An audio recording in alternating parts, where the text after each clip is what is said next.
क्या हाल है आप सबका। उम्मीद है आप सब खैरियत से होंगे। ये देखें आज हम बाहर निकले हैं।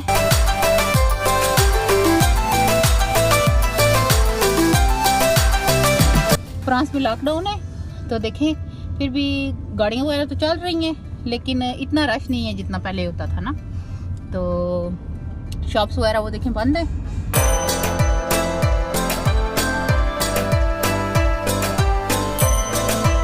ये देखें ये शॉप्स बंद है, खाने पीने के रेस्टोरेंट सारा कुछ बंद है और काम भी बंद है। सिर्फ जो ग्रोसरी शॉप्स हैं वो खुली हुई हैं, बाकी सारा कुछ बंद है।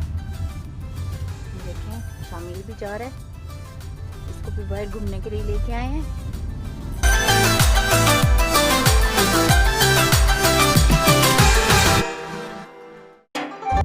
आज मैं आपको खेतों की सैर कराऊंगी। इधर भी खेत होते हैं जैसे पाकिस्तान में होते हैं, तो आपको दिखाऊंगी कि इधर के खेत किस तरह के होते हैं। तो फिर मैं आपको दिखाती हूँ थोड़ी देर बाद यहाँ के खेत। ये देखें कितना लग गया, कुछ ग्रीन ग्रीन ये है। ये हम अभी उतर के देखते हैं ये क्या है, और कितना ज़्यादा एरिया जो है वो ग्रीन लग रहा है।